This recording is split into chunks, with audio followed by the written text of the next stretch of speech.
Last episode में हमने देखा था कैसे सेकंड अंकल को पता लगता है कि मिस्टर ली तो सॉन्ग के डैड है और साथ ही साथ वो उनके गुरु भी रह चुके हैं। इधर दायून अपने डैड से मिलना चाहती थी और उसे बहुत ही दुख था कि उसके पेरेंट्स नहीं है, लेकिन वो अपने आप को तसल्ली देते हुए समझाती है कम से कम उसका भाई तो है। उसके बाद वो गॉम के साथ डांस करने लगती है अपने माइंड को डाइवर्ट करने के लिए। अब आगे अब हम जापान का सीन देखते हैं जहाँ सेकंड अंकल और मिस्टर ली आमने सामने बैठे थे। मिस्टर ली बताते हैं कि वो अपने बेटे और बेटी को बहुत ज्यादा मिस करते हैं और उन्हें ये भी पता नहीं है कि दायून अब कितनी बड़ी हो गई है। मैंने उसे तब देखा था जब वो पैदा हुई थी, मुझे तो अब उसका चेहरा भी धुंधला धुंधला सा याद है। ये सुन के सेकंड अंकल कहते हैं तो क्यों ना आप उनसे जाकर मिल आए, वैसे भी कोरिया जापान से इतना दूर नहीं है। ये सुन के मिस्टर ली दुखी मन से कहते हैं मैंने ऐसा किया है, मैं उनसे मिलने भी गया था, तब वो दोनों चुपचाप सो रहे थे। मैंने उन्हें देखा कैसे मेरे ना होने के बाद भी वो कितने प्यार से रह रहे हैं। ये देखकर मुझे बहुत ही खुशी हुई और साथ ही साथ दुख भी।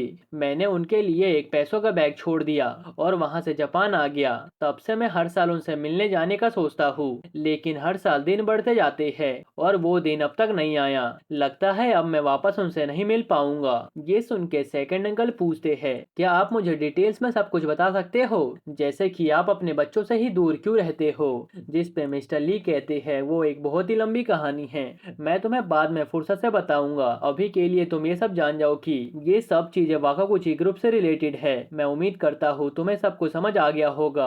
अब मैं तुमसे बाद में बात करता हूँ। ये सुन के सेकंड अंकल यस सर में जवाब देते हैं। फिर मिस्टर ली अंकल को अपने साथ ले जाते हुए कहते हैं चलो अब मैं तुम्हें वाकागुची ग्रुप के वारिस से मिलाता हूँ। वो दोनों लड़कियां हैं। हम देखते हैं कि उन दोनों का पीछा कुछ गुंडे कर रहे थे। मिस्टर ली तो बिना पीछे मुड़े ही कहते हैं हमारा पीछा दो लोग कर रहे हैं। तब सेकंड अंकल गुस्से में पूछते हैं क्या मैं उन दोनों को खत्म कर दूं, जिस पे वो कहते हैं मुझे दुख हो रहा है, तुम्हें आते ही उनसे फाइट करना पड़ रहा है। जिस पे सेकंड अंकल कहते हैं ये मेरे लिए कोई भी बात नहीं है, मैं फायर बियर गैंग का सेंट्रल ब्रांच संभालता हूँ, मुझे अपनी स्किल्स दिखाने का अच्छा मौका मिला है। ये बोलकर सेकंड अंकल और मिस्टर ली उन गुंडों की नजर से गायब हो जाते हैं। जब ये बात गुंडों को पता लगती है तब वो उनकी तरफ भागने लगते हैं। इतने में ही उनकी आंखों पर एक रोशनी पड़ती है। तभी सेकंड अंकल अपने टकले से मार के उनका बुरा हाल कर देते हैं। वो रोशनी तो सेकंड अंकल के टकले से आ रही थी। फिर वो एक गुंडे को पंच मार के वहीं पे ढेर कर देते हैं। जब दूसरा गुंडा ये सब देखता है तब तो उसकी हालत ही खराब हो जाती है और वो गेट की तरफ भागने लगता है, लेकिन सामने तो मिस्टर ली खड़े थे। वो कूद कर उसे एक लात मारते हैं जिससे उस बंदे का कीमा बन जाता है।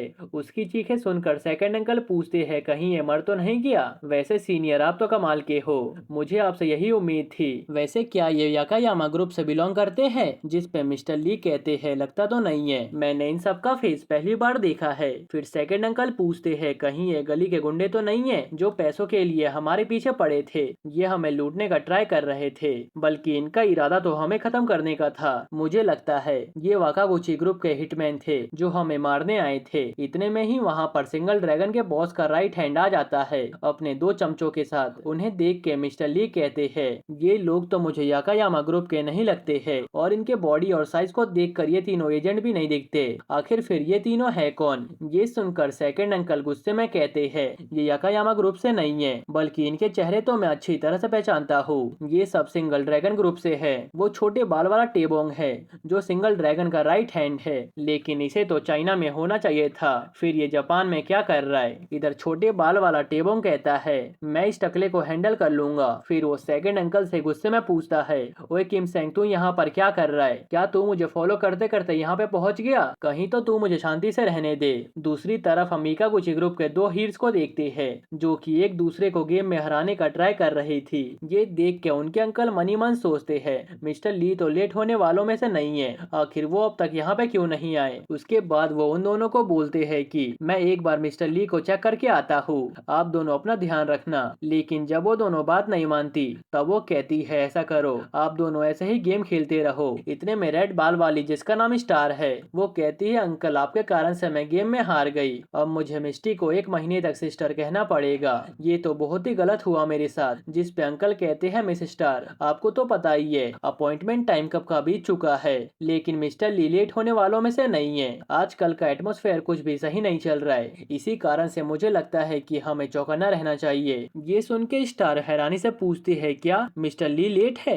तभी ब्लॉन्ड हेयर वाली जिसका नाम मिस्टी है, वो मिस्टर ली के लिए परेशान होते हुए कहती है, कहीं मिस्टर ली को कुछ हो तो नहीं गया। जब जब अंकल लेट होते हैं तब कुछ न कुछ गलती होता है, इसका मतलब हमें तैयार रहना चाहिए। ये कहकर स्टार और मिस्टी दोनों ही अपना अपना डंडा उठा लेती है। वो डंडा कम स्वॉर्ड ज्यादा दिख रहा था। फिर मिस्टी कहती है, हमारे सामने याकायामा ग्रुप या फिर कोई और गैंग ही क्यों ना आ जाए, हमारे हाथ से जिंदा नहीं बच पाएगा। जिस पे मिस्टी कहती है, सही कहा, चलो हम दोनों अलग अलग डायरेक्शन में जाकर देखते हैं। चलो हम दोनों अलग अलग डायरेक्शन में जाकर देखते हैं। ये दोनों ही वाकागुची ग्रुप के हीर है। इनमें से स्टार 18 साल की है और रही बात मिस्टी की, वो अभी 17 साल की है। लेकिन उन दोनों को अपनी रक्षा करना अच्छे से आता है। अब हमें आगे पता चलेगा वो अपनी रक्षा कर पाएंगे या फिर नहीं, और सेकंड अंकल और मिस्टर ली के साथ क्या हुआ ये भी हमें अगले एपिसोड में ही पता चलेगा।